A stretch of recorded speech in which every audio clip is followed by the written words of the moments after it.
Oh, hello, my darlings. Well, I guess we are back again for a reading for 919 to 925. Okay?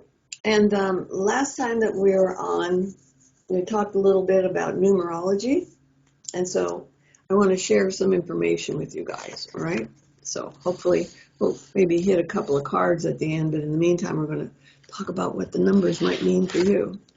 And one of the resources that I refer to is this book. And let's see, I don't know if you can see it, if it's forward or backward, probably should be okay. But it is called The Ultimate Numerology Book by Delphina Woods. And I'll hold this up again at the end in case you're really interested, but we'll probably put the info down underneath. Okay? So just know that in this particular book, they have given you, as a complete guide, this is what they say, to the spiritual meaning of numbers, including how your birthday and name affect your life path. Okay, so now obviously we can't go through all of this, but if you're interested in it, you can either buy this book from Amazon or you can also get it as an ebook. All right, so just know that.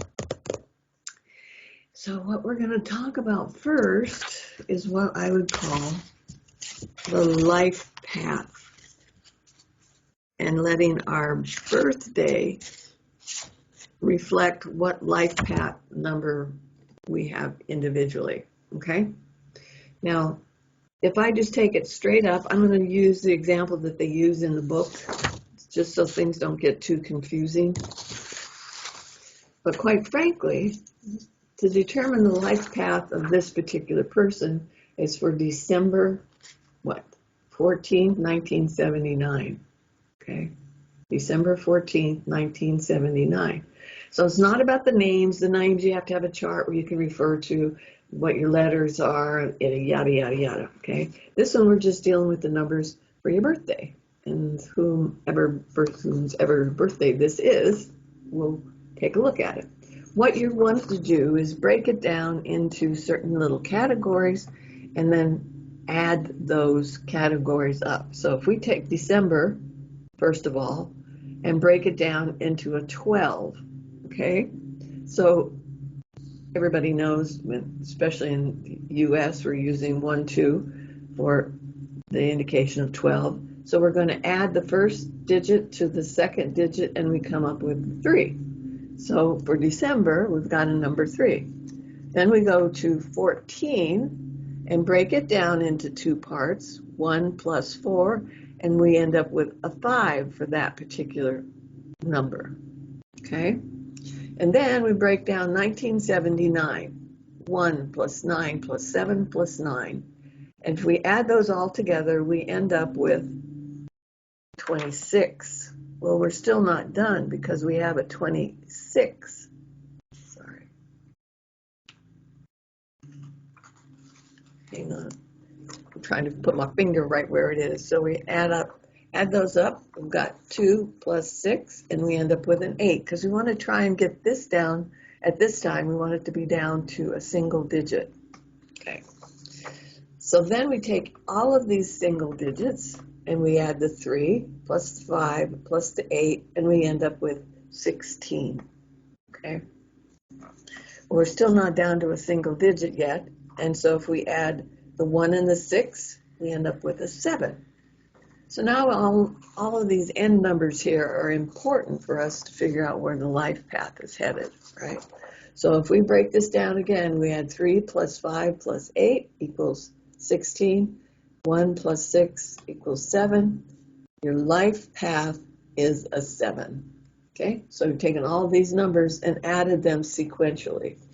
So then you would look at this life path number 7. You want to look it up in the book to find out what it means if you have that kind of number. Life path number 7. You're a seeker, a deeply spiritual individual on a lifelong quest to answer the mysteries of life, but you balance your spirituality with rationality. With one front foot firmly planted in the ground, you are capable of superior analytical thought and excel at solving puzzles and finding solutions. You prefer to work alone without interruptions to your thoughts. Autonomy and privacy are paramount in your life, which may lead to difficulties fostering and maintaining intimacy. You guard your rich inner life protectively, but be careful not to withdraw entirely and become isolated. If you do, you'll experience loneliness and resentments. Nourish your relationships and you will live up to your full potential.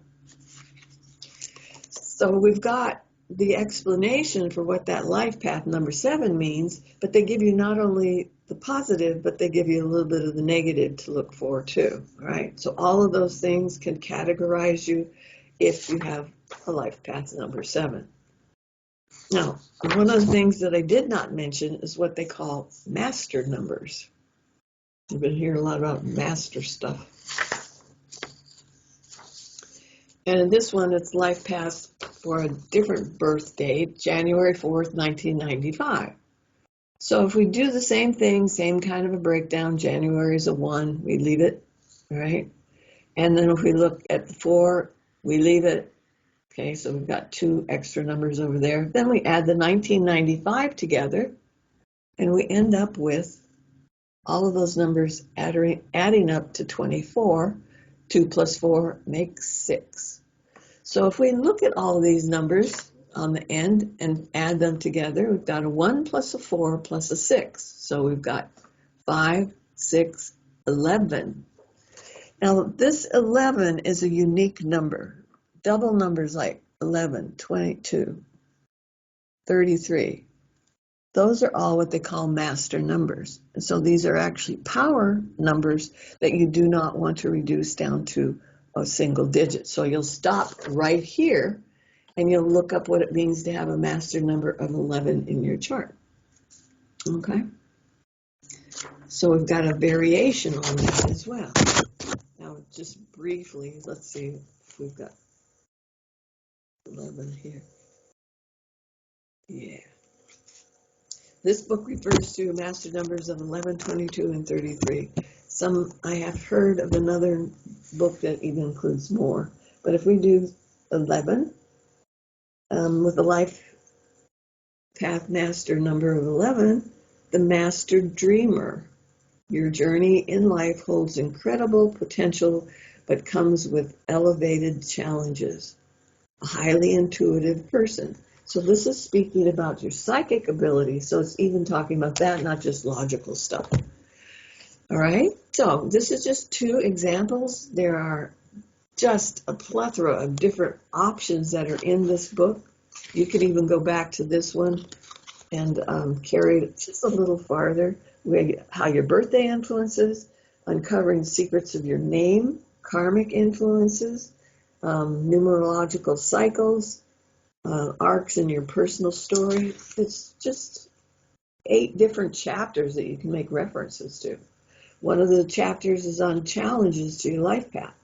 Another one is love by numbers. So let me know if that one works, okay? And finally, the last one is numerology for success, or also known as lucky numbers, okay? So these are all interesting things that you might want to expand your knowledge, or at least find out a little bit about yourself and see whether you agree or disagree, okay? So the numerology charts for these 2 different birth dates. And let me hold it up one more time. We are looking at the Ultimate Numerology book by Delphina Woods. Okay, check it out. The other thing is, if you don't have the extra change to be buying a book or to buying an ebook or whatever, you can find certain websites that are online that will offer you maybe a more brief synopsis of all of this, and you'll be able to figure out some of your numbers for yourself. Okay, I would recommend that, as this book says, you have a little spiral notebook so you can write all these things down, because some answers are based on previous numbers, so you'll want to be able to refer back to that easily. Alrighty? Any questions?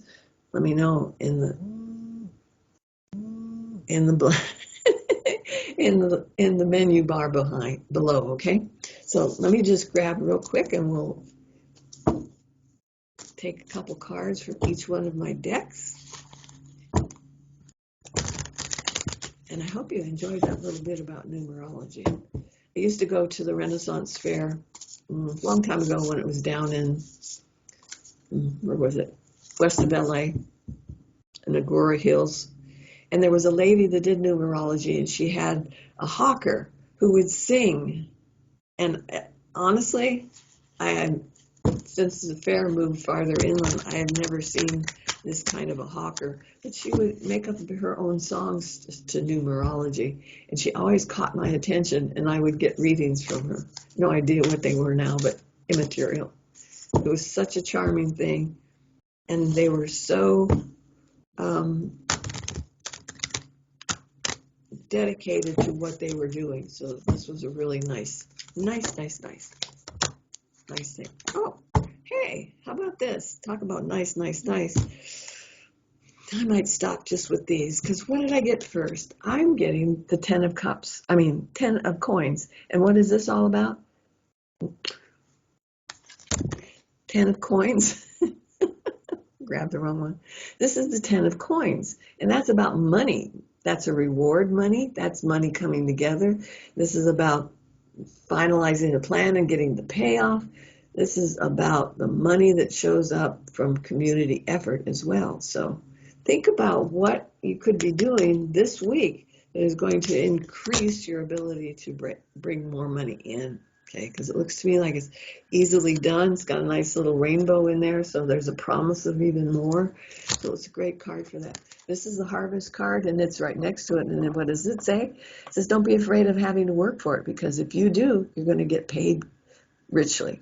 Okay, so do the work, and you get the payoff, all right? This is a 9. This is a 10, so it's getting a complete circle on that. And then the Ace of Wands goes with this, and this is about carrying you forward. Wands are always about forward momentum, and it's usually about creativity, things that are enjoyable, that you're feeling inspired to participate in. And these are 3 good cards for this week, so keep your eyes open for this kind of stuff. And the bottom of the deck is my High Priestess card. Now, I know this means certain things to other people, but for me, she's about your psychic ability, trusting your intuition, and knowing that the feminine aspect of God is on your side this week, right? This can be the Mother Mary, this can be Kuan Yin, this can be any reflection of a feminine aspect of God. It's a major arcana card, so it's a power card. So good stuff on these 3, plus an extra red at the bottom. And aces are always gifts, so they're just trust that it's coming to you. So you don't have to beg for it. All you have to do is, when something presents itself, take care of business and wait for the rewards. Alrighty, kiddos, that's all we have for this week, and I hope you enjoyed that, and I will talk to you soon.